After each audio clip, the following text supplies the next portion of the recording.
Halo guys, selamat berjumpa kembali dengan kami Kabaris 65 Channel.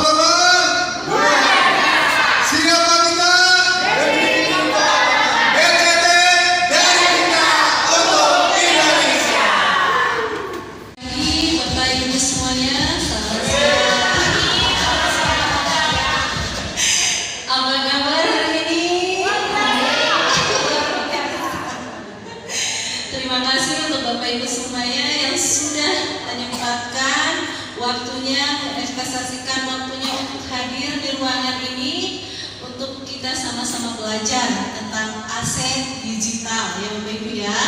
Terima kasih semuanya, berikan aplaus untuk kita semua. Baik, tanpa perlu buang-buang waktu lagi, izinkan saya memperkenalkan diri. Bismillahirrahmanirrahim. Assalamualaikum warahmatullahi wabarakatuh. Saya Wina Widiawati dari Cirebon, asal Kuningan. Saya bisa berdiri di sini karena support dari suami saya, yaitu leader besar saya, Bapak Samani. Berikan aplaus untuk suami saya. Alhamdulillahirrahmanirrahim, berkat rahmatnya, berkat hidayahnya Allah Subhanahu wa Ta'ala telah mengizinkan kita untuk berkumpul dalam ruangan ini sama-sama belajar tentang aset digital. Shalawat serta salam tidak lupa kita curah limpahkan untuk Nabi kita, Nabi Allah, Nabi Muhammad SAW, kepada keluarganya, kepada para sahabatnya, dan tak lupa kepada kita selaku umatnya yang insya Allah mendapat syafaatnya ya Allah ya Mah. Amin amin ya Allah amin. Untuk itu saya minta untuk Bapak dan Ibu bangkit berdiri, kita berdoa menurut agama dan kepercayaan masing-masing. Silakan Ibu Bapak berdoa mulai.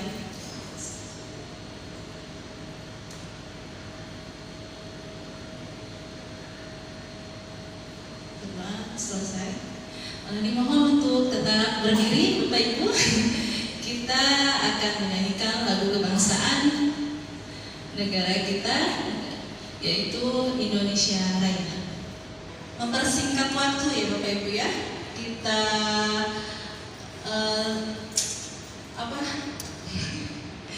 sebelum ke materi tentang apa sih aset digital itu? Apa sih The Crypto Token? Untuk itu mari kita panggil pemateri kita yang sangat luar biasa, yaitu Bapak Samani.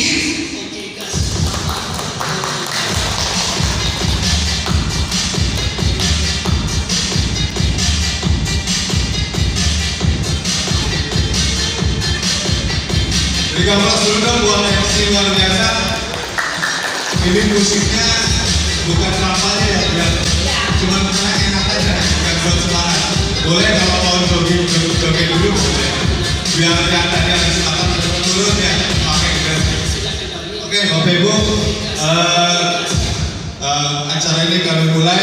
Bismillahirrahmanirrahim. Assalamualaikum warahmatullahi wabarakatuh. Ya, mudah-mudahan yang menjawab salam saya yang pertama ini segera dilunasi hutang-hutangnya, Bapak Ibu. Ya, biar Abdul kan biasanya 3 kali, bener kan? Assalamualaikum warahmatullahi wabarakatuh. Ya, mudah-mudahan jawab salam yang kedua ini segera diwujudkan impian-impiannya, Bapak Ibu ya. Amin. Assalamualaikum warahmatullahi wabarakatuh. Dan mudah-mudahan di tahun ini Bapak Ibu ya, harapan yang pengen punya rumah, kendaraan bisa segera terwujud. Amin. Amin Bapak Ibu ya. Baik Bapak Ibu, sebelum acara kami mulai izinkan saya memperkenalkan diri ya. Ada pepatah bilang mengatakan tak kenal maka tak sayang. Setuju Bapak Ibu?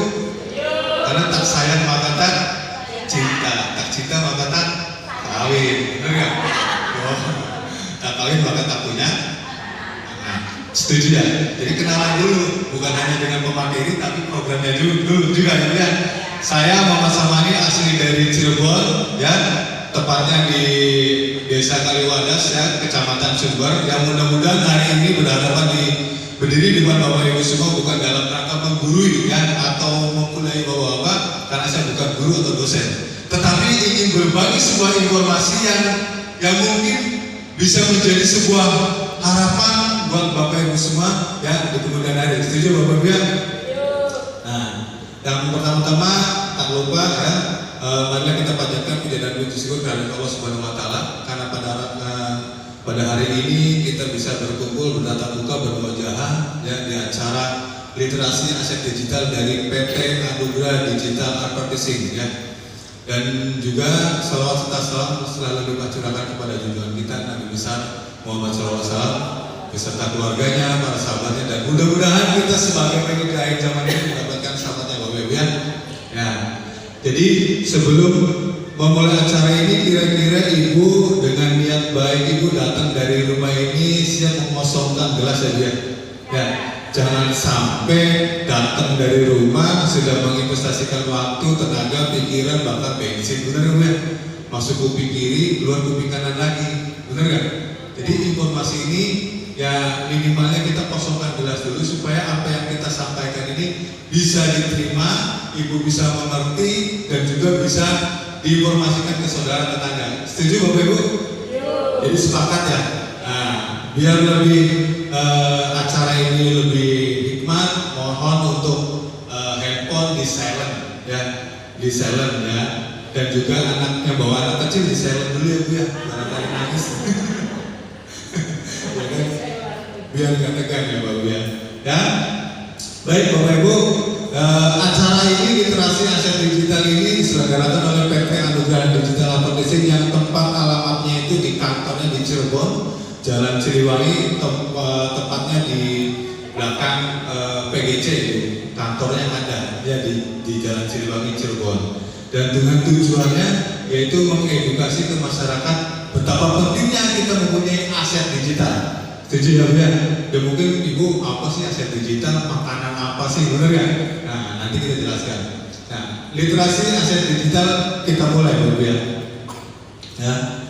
Nah sebelum mengarah ke aset digital, kita sudah mengalami beberapa perubahan era ya Bu ya. Perubahan era dari zaman abad ke-18 ya, kita orang tua kita pendahulu kita mencari nafkah atau mencari penghasilan dengan cara bercocok tanam. Setuju ya? Bahkan sampai sekarang kita keturunannya masih menikmati, benar kan? Ya kan? Bercocok tanam. Dan masuk ke abad masih ke-18 ya, kita masuk ke era industri ya.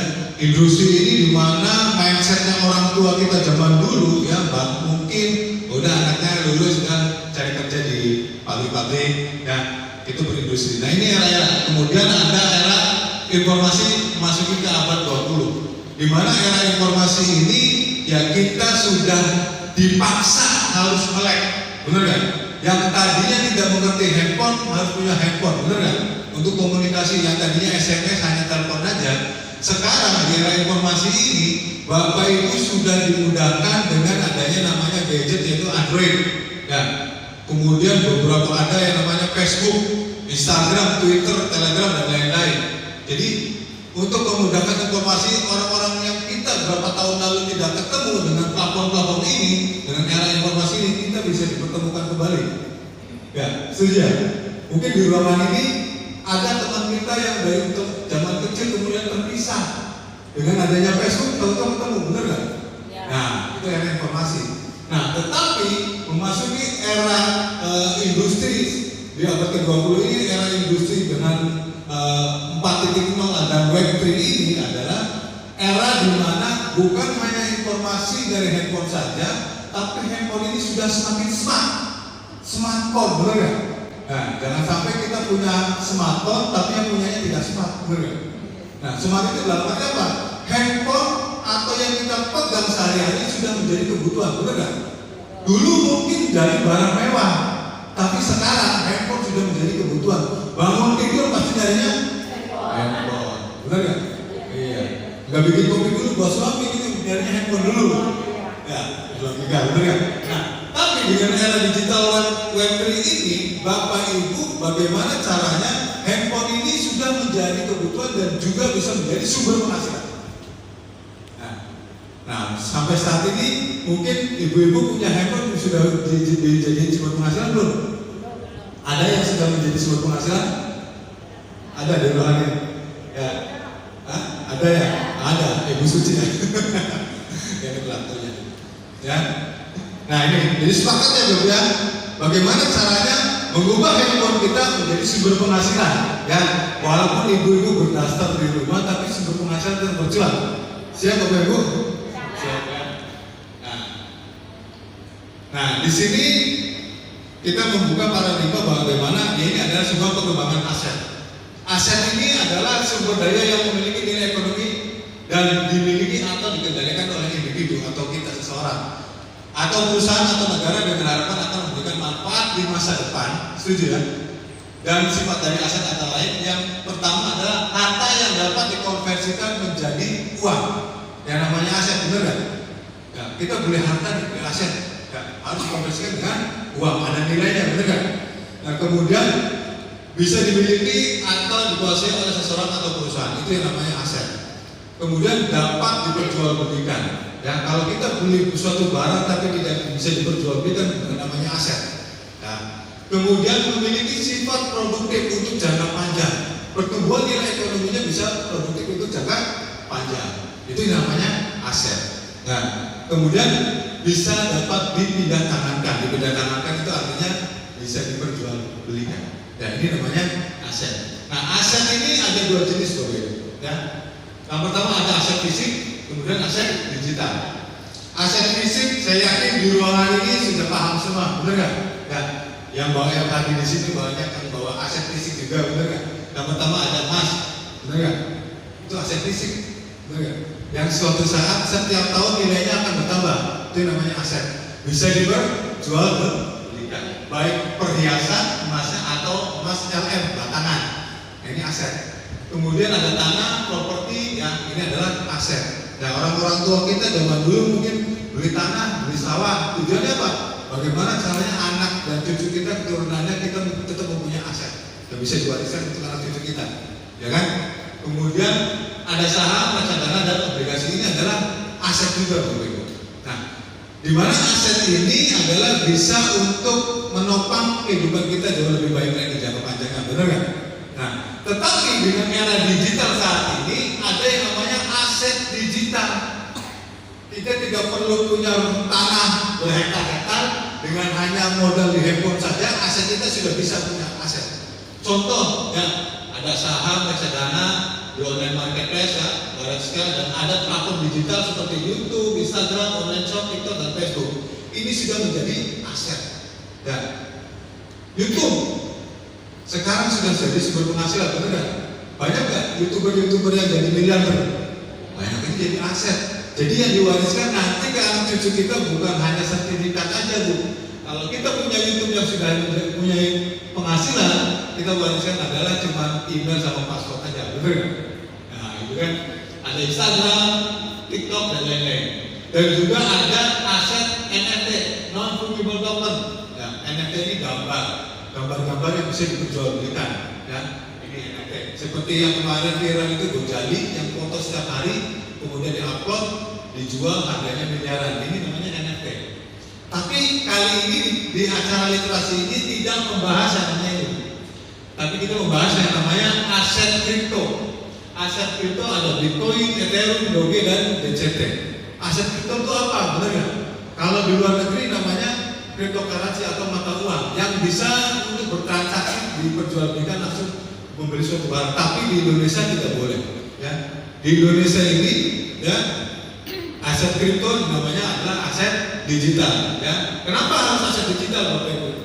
Yang pertama, mudah dalam pengelolaan, hanya menggunakan gadget atau handphone, dan perolehannya, pemindahan dan penyimpanannya sangat mudah lewat handphone saja. Jadi handphone Bapak Ibu bukan hanya sekedar lihat YouTube, scroll TikTok, ya, scroll WA, tetapi bagaimana caranya handphone kita bisa menjadi wadah menyimpan sebuah aset. Ya. Kemudian yang kedua, likuiditas secara global, lintas batas negara dan karena berbasis internet.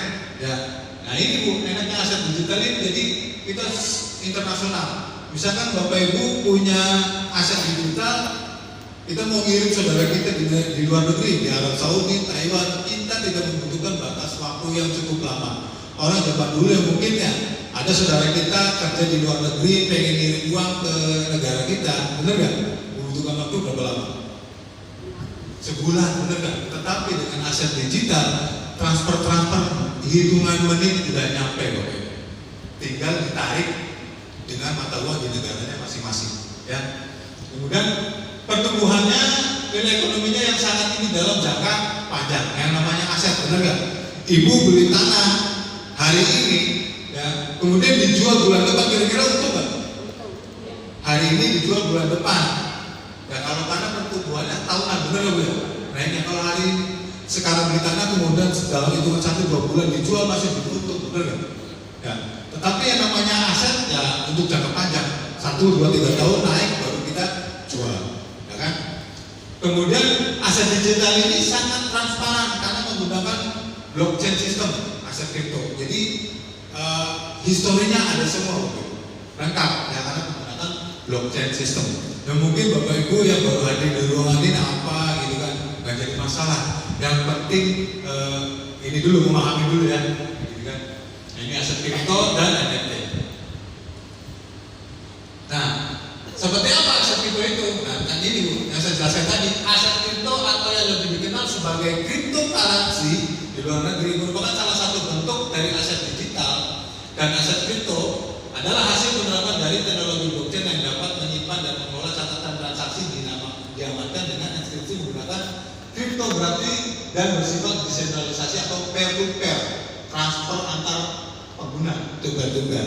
Jadi lebih gampangnya aset kripto yang di luar negeri cryptocurrency bisa langsung transaksi dijadikan rupiah atau dijadikan mata uang di negaranya masing-masing langsung boleh. Karena dulu pernah ada ATM Bitcoin di Bali, ya, tetapi di Indonesia tidak mau, ya, kalau langsung ditukar dengan rupiah, benar nggak?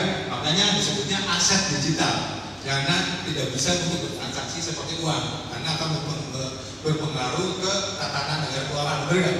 Tapi yang namanya aset digital bisa dijadikan rupiah, ya.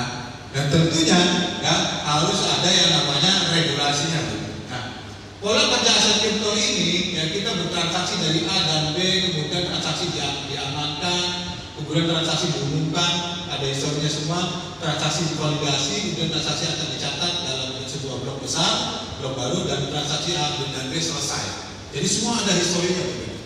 Nah, Ibu mau transfer ke saya, Ibu mau lihat cek histori itu, ini transfer ke Bapak di aset digitalnya mau berapa koin, kelihatan, bisa dilacak semua. Dan tentunya aset digital di Indonesia ini lewat Kementerian Perdagangan Republik Indonesia sudah diregulasi, ya, aset kripto Indonesia dalam Undang-Undang Nomor 10 Tahun 2011 junto Undang-Undang Nomor Tahun 32 Tahun 2007. Dan yang terakhir Peraturan Bapeti Nomor 4 Tahun 2023. Dan luar biasanya aset kripto negara sudah membuat yang namanya bursa kripto, Bapak Ibu. Artinya Pak, kita sudah resmi. Ya, jadi nggak melulu kita ke pasar bawa duit di pokan gitu ya, belanja. Nah, di aset kripto ini kita bisa bertransaksi. Ada wadahnya yang namanya nanti ada yang namanya exchanger market ya, gitu Bapak Ibu.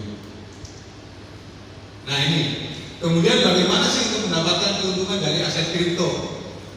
Kita bisa melakukan yang namanya holding. Holding itu sama aja kita beli tanah, beli aset kripto di market kemudian didiamkan untuk jangka panjang. Ketika naik baru jual, itu namanya holding. Holding itu untuk berapa lama? Antara 1, 2, 3 tahun baru jual. Bener gak? Kayak dulu yang namanya Bitcoin 2010 harganya 150 perak. Ditukar dengan roti aja nggak laku, bener gak? Tetapi saat ini berjalan kurang lebih 14 tahun, Bitcoin harganya kurang lebih satu koinnya sekitar 600 juta Bapak Ibu. Penciptanya tidak ada, anonymous. Dan Satoshi Nakamoto itu adalah sekelompok orang membuat yang namanya Bitcoin untuk transaksi chip main game, kemudian dilempar di market, sekarang harganya melambung tinggi. Karena apa? Yang namanya aset kripto dia bakalan mencetak terus-terusan Bapak Ibu. Bitcoin dicetak senilai 21 juta. Ya, jadi nilainya bisa bertambah kali berkurang yang di market di pasaran. Nah, ini Ibu bisa holding ya Bitcoin, kemudian ketika naik 1000%, 2000% atau 10.000% baru dijual boleh. Yang itu jangka panjang. Atau trading. Trading itu beli koin harga murah, naik sedikit jual. Tapi kita tidak punya aset lagi, ya kita dijual, jual beli. Keuntungan 5-10% jual, itu namanya trading. Nah, kalau lending itu biasanya memberikan kontrak 200%, 300%, tetapi di pemerintah tidak dianjurkan dipakai program lending. Nah, yang kita bahas adalah mining atau staking. Mining itu apa? Gitu kan? Penambahan, menambang sebuah aset kripto atau koin. Nah, caranya bagaimana?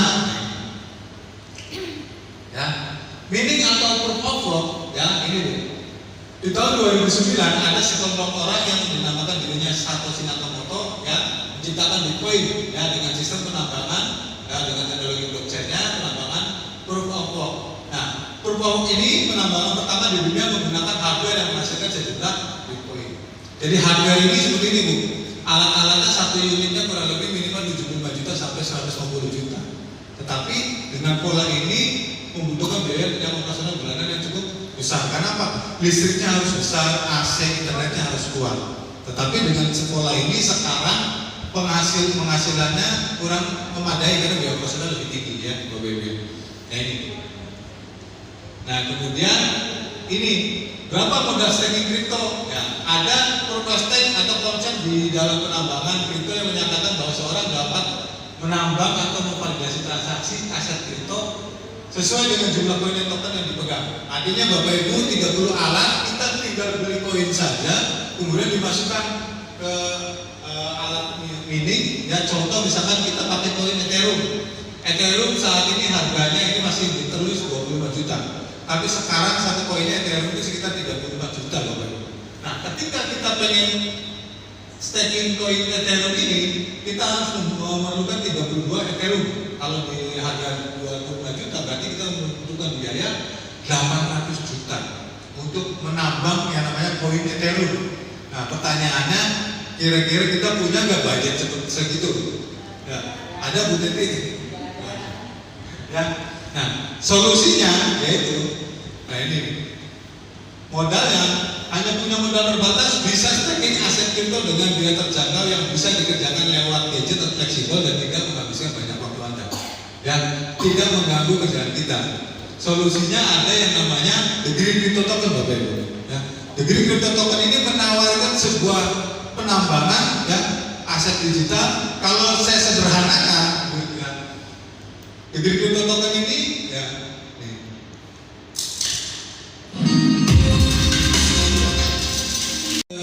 KMC kurang lebihnya mohon maaf apabila ada kata-kata kurang yang berkenan di hati Bapak Ibu, ya mutlak datangnya dari saya ya sebagai manusia biasa. Tetapi apabila ada kata-kata yang bermanfaat itu mutlak datangnya dari Allah Subhanahu wa taala. Kurang lebihnya wabillahi taufiq. Wassalamualaikum warahmatullahi wabarakatuh. Sampai jumpa di puncak kesuksesan. Saya kembalikan ke MC luar biasa. Bagaimana Bapak Ibu? Sudah ada sedikit pemahaman?